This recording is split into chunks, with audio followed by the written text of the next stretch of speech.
Hello dears, welcome to study with C.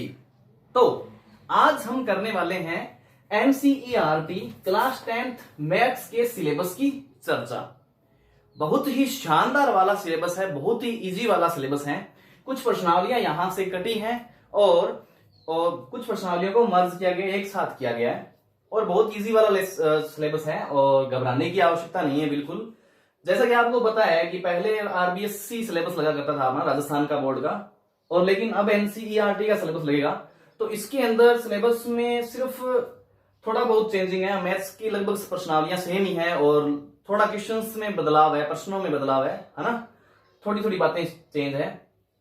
तो सबसे पहले हमारे उसमें वैदिक मैथ हुआ करती थी, इसके अंदर वास्तविक संख्याएं हैं जो उसमें दूसरा लेसन हुआ करता था और बहुत सरल है। वास्तविक संख्याओं में प्राकृत संख्याएं हैं या इस तरीके से जो सारी की सारी संख्याओं के बारे में हम चर्चा करेंगे। यूक्लिड विभाजन प्रमेय के बारे में चर्चा करेंगे। इस लेसन को जब हम करेंगे तो ये लेसन वैसे बहुत इजी वाला लेसन है, बहुत प्यारा सा लेसन है, ठीक है। सेकंड लेसन जो हमारे पास है बहुपद पॉलिनोमियल्स, ठीक है। ये बहुपद है, जैसे पद, कोई भी पद जैसे अचर और चर से मिलके बन जाता है, ठीक है। और उसके बाद ऐसे बहुत से पद मिलके बहुपद बना लेते हैं। ये बहुत सरल वाली प्रश्नावली है। दरअसल सारी प्रश्नावलियां सरल है। और तीसरी प्रश्नावली हमारे पास दो चर वाले रैखिक समीकरण युग्म।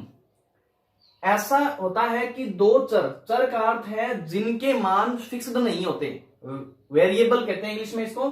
चर मतलब जो वेरिएबल जिनके मान फिक्स्ड नहीं होते, एक ही मान नहीं होते, अलग अलग मान होते हैं। जैसे 505 ही होता है, 505 होता है, जैसे 707 ही होता है, सिर्फ उसी प्रकार से। लेकिन ये जो चर होते हैं वो मान फिक्स नहीं होते। जैसे x मान लेते हैं हम और y मान लेते हैं, इस तरीके से दो चर होते हैं वो, है ना। उनकी रैखिक समीकरण युग्म होता है pair of linear equations in two variables. इसके बारे में चर्चा करेंगे, बहुत ही सरल प्रश्नावली है। नेक्स्ट हमारे पास प्रश्नावली है द्विघात समीकरण।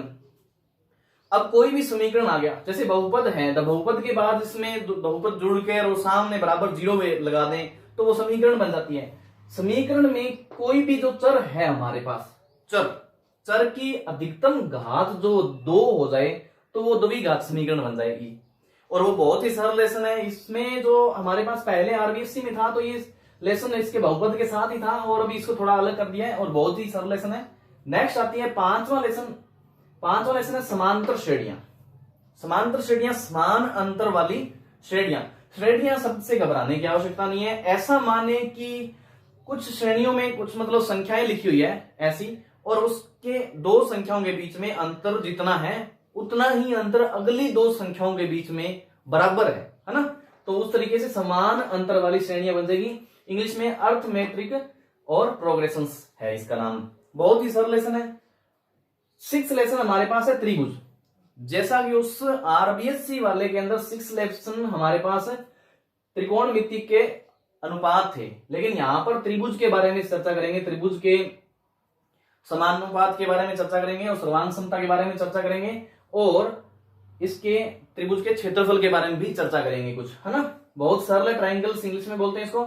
और यहां पर लेसन है हमारे पास सातवां लेसन, उसमें त्रिकोणमिति का ही था, ट्रिग्नोमेट्री का ही था और ट्रिग्नोमेट्री के संबंध थे यहाँ पर। लेकिन इसके अंदर निर्देशांक ज्यामिति है जो कि आरबीएससी के अंदर 9वां लेसन था और यहां पर 7वां लेसन है। निर्देशांक ज्यामिति बहुत ही सरल लेसन है। ज्यामिति मतलब कोई भी आकृति, आकार की बात कर रहे हैं और हम आकार में 2D में पढ़ेंगे। आकार कोई भी आकृति अगर जैसे इसमें बना रहे हैं तो द्विविमा में बनाएंगे, 2 विमा में, जिसमें लंबाई और चौड़ाई होती है, उसके बारे में बात करेंगे। और ये जैसे ही लेसन करेंगे तो ये इतना बहुत सरल लेसन है, निर्देशांक ज्यामिति, कोऑर्डिनेट ज्योमेट्री, ठीक है। अब आता है 8वां लेसन, त्रिकोणमिति का परिचय, इंट्रोडक्शन ऑफ ट्रिग्नोमेट्री। उसमें ट्रिग्नोमेट्री के इसके अंदर जैसे 2 चैप्टर थे आरबीएससी में, इसमें सिर्फ त्रिकोणमिति का एक परिचय ही सिर्फ दिया है। उसके अंदर सारा सिस्टम इसी के अंदर एक में ही आ जाएगा। तो ये बहुत सरल हो जाएगा आपके लिए। दरअसल उससे भी सरल हो जाएगा कि आप एक चैप्टर में सारी चीजें पढ़ लेंगे एक साथ की साथ, है ना। आपको बिल्कुल अच्छे से समझ में आएगी। और इंट्रोडक्शन ऑफ ट्रिग्नोमेट्री बिल्कुल बस सिर्फ उसका परिचय की बात करेंगे। ये ट्रिग्नोमेट्री जो चैप्टर है उसको आपको अच्छे से समझना है, बिकॉज ये चैप्टर जो आपका ट्रिग्नोमेट्री ये आगे जैसे 11th-12th में भी आपके काम आने वाला है। बहुत अच्छा चैप्टर है। नेक्स्ट आता है 9th नंबर लेसन, त्रिकोणमिति के कुछ अनुप्रयोग। कुछ अनुप्रयोग की बात है, यहाँ पर जो आरबीएससी वाला सिलेबस था सेम लेसन है उसमें जो ये अनुप्रयोग वाली बात थी ये था 8वां लेसन, और अभी हमारे पास 9वां लेसन है। बहुत ही सरल बात है और कोई इसमें घबराने की आवश्यकता नहीं है। अनुप्रयोग मतलब किस तरीके से त्रिकोणमिति और क्या काम है भाई, किस चीज के लिए बनी है त्रिकोणमिति, उसका हम इस प्रश्नावली में बात करेंगे। सम एप्लीकेशंस ऑफ ट्रिग्नोमेट्री, ठीक है, ये बहुत सरल है। इसके बाद आता है 10th लेसन हमारे पास वर्त। उसमें बिंदु और स्पर्श रेखा थी 10th लेसन, लेकिन इसमें वर्त है, सर्कल्स, ठीक है। वर्त हमारे पास उसके अंदर 12वां लेसन था, और वर्त के अंदर सिंपल सी बात है, वर्त आप जानते ही हो, सर्कल जो हमारा इस तरीके से होता है, सर्कल है ना, सर्कल के अंदर क्या केंद्र है और ये सारी चीजें, त्रिज्या है, व्यास है, मतलब जो भी डायमीटर है, रेडियस है इसकी ना, इस तरीके से सारी बातें करेंगे इसके अंदर, बहुत सरल है। इसके बाद आता है रचनाएं, कंस्ट्रक्शन, रचना करनी है, जैसे ट्राइंगल की रचना करनी है या कोई सर्कल की रचना करनी है या स्पर्श रेखा की रचना करनी है। ये बहुत ही सरल लेसन है और अच्छा नंबर बनाने वाला लेसन है, आपको बड़ा मजा आएगा इस लेसन को करने पर। नेक्स्ट लेसन है 12th नंबर लेसन, वर्तों से संबंधित क्षेत्रफल। ये सेम 11वां लेसन जो है हमारा, ये बिल्कुल उसी के जैसे आरबीएससी में था, और 12वां लेसन जो वर्तों से संबंधित क्षेत्रफल वाला लेसन है, ये सेम का सेम लेसन है, कोई प्रश्न उसमें अलग नहीं है। Areas related to circles, circle से संबंधित क्षेत्रफल, बहुत इजी है। सर्कल के जो हमारे वर्त है उसके क्षेत्रफल के बारे में चर्चा करेंगे इसमें, है ना, अर्धवर्त होते हैं या उसमें, ठीक है, वर्तखंड होते हैं या त्रिज्यखंड होते हैं, बहुत ही सरल लेसन है। नेक्स्ट लेसन हमारे पास 13, पृष्ठीय क्षेत्रफल और आयतन। किसी भी पृष्ठ के क्षेत्रफल की बात करेंगे, पृष्ठीय क्षेत्रफल और आयतन से आपको घबराने की आवश्यकता नहीं। देखो आप 6ठी 7वीं क्लास से ही पढ़ते आ रहे हैं, क्षेत्रफल, आयत का क्षेत्रफल, कोई वर्ग का क्षेत्रफल, कोई त्रिभुज का क्षेत्रफल, कैसे पढ़ते ही आ रहे हैं, कोई प्रॉब्लम नहीं है ना।